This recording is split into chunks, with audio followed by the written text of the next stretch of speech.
गांव के बुजुर्ग बास्करविले हवेली का जिक्र फुसफुसाते हुए करते थे। कभी एक शानदार हवेली, अब एक भूली हुई त्रासदी का निशान। वे कहते थे कि इसकी दीवारों के भीतर परछाई नाचती हैं और रात के सन्नाटे में फुसफुसाहट गूंजती है। ये एक ऐसी जगह थी जहां जिंदा लोग जाने से डरते थे और मरे हुए आराम करने से इनकार करते थे। हमारा नायक विक्रम नाम का एक युवा लेखक इन कहानियों पर हंसा। वो अपने नए उपन्यास एक डरावनी कहानी के लिए प्रेरणा चाहता था। कुख्यात बास्करविले हवेली से बेहतर जगह और क्या हो सकती है। ग्रामीणों की चेतावनियों को नजरअंदाज करते हुए उसने इसके खंडहर में एक रात बिताने का फैसला किया। जैसे ही शाम ढलने लगी, विक्रम हवेली के पास पहुंचा। लोहे के दरवाजे ऐसे खुल गए जैसे किसी अनदेखे हाथ ने खोले हों। टूटी खिड़कियों से ठंडी हवा चल रही थी, जिसमें गीली मिट्टी और सड़ांध की गंध थी। विक्रम कांप गया। बेचैनी की भावना उस पर छा गई। वो हवेली में दाखिल हुआ। उसके कदम भयानक सन्नाटे में गूंज रहे थे। हर जगह मकड़ी के जाले थे और जमीन पर धूल की मोटी परत थी। हवा भारी थी, भूली हुई यादों और अनकहे रहस्यों के बोझ से भरी हुई। विक्रम को एक धूल भरा मेज और एक मोमबत्ती वाला कमरा मिला। उसने मोमबत्ती जलाई। उसकी टिमटिमाती लौ दीवारों पर भयानक परछाई बना रही थी। जैसे ही उसने लिखना शुरू किया, उसे एक मौजूदगी का एहसास हुआ, एक ठंडक जो हवेली के पत्थरों से रिश्ती हुई प्रतीत हो रही थी।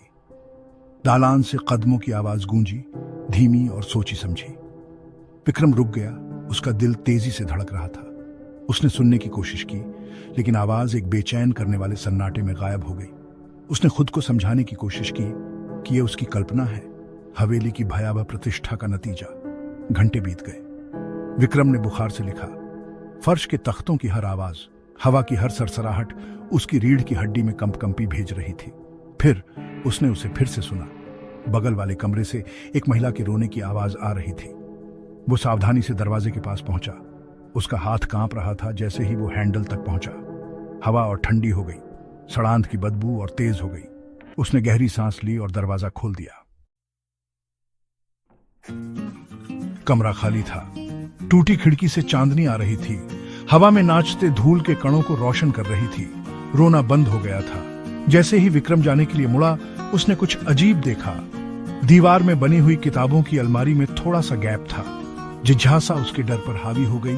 विक्रम ने किताबों की अलमारी को धक्का दिया। ये धीमी आवाज के साथ हिल गई, जिससे उसके पीछे एक छिपा हुआ रास्ता दिखाई दिया। रास्ते के अंदर की हवा बांसी और ठंडी थी, जिसमें एक हल्की धातु जैसी गंध थी।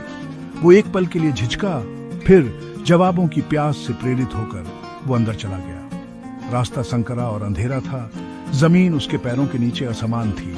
जैसे ही वो चला, विक्रम को लगा कि कोई उसके पीछे आ रहा है। आवाज नहीं, बल्कि एक एहसास, ठंडा और खतरनाक, जैसे उसकी त्वचा के खिलाफ कोई फुसफुसा रहा हो। रास्ता एक छोटे भूमिगत कक्ष में खुलता था।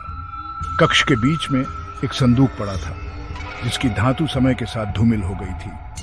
जैसे ही विक्रम पास आया, उसने महसूस किया कि एक ठंडे हाथ ने उसकी कलाई पकड़ ली है। वो मुड़ा। उसका खून जम गया। वहां अंधेरे में उसने उसे देखा, एक कंकाल जैसा सड़ता हुआ शरीर, जिसकी आंखें एक भयावह रोशनी से जल रही थी। प्राणी ने अपना मुंह खोला और एक खामोश चीख उसके होठों से निकली। आवाज किसी तरह विक्रम के दिमाग की गहराई में गूंज रही थी। विक्रम लड़खड़ाकर पीछे हट गया, प्राणी की पकड़ से मुक्त हो गया। वो मुड़ा और भाग गया, रास्ते से वापस दौड़ा। अनदेखी दहशत उसकी एड़ियों पर थी। वो छिपे हुए दरवाजे से बाहर निकला और किताबों की अलमारी को जोर से बंद कर दिया। वो तब तक नहीं रुका जब तक वो हवेली से बहुत दूर नहीं पहुंच गया। अनदेखी दहशत की चीखें उसके दिमाग में गूंज रही थीं। विक्रम बास्करविले हवेली में कभी नहीं लौटा, लेकिन इस अनुभव ने उसके मानस पर एक अमिट छाप छोड़ी। उसने कभी इस बारे में बात नहीं की कि उसने उस भूमिगत कक्ष में क्या देखा था, लेकिन उसकी आंखों में दहशत किसी भी कहानी से ज्यादा भयानक कहानी बयान करती थी जो वो कभी लिख सकता था। बास्करविले हवेली का अनदेखा आतंक बना रहा, हमारी दुनिया की सतह के नीचे छिपे अंधेरे की एक भूतिया याद।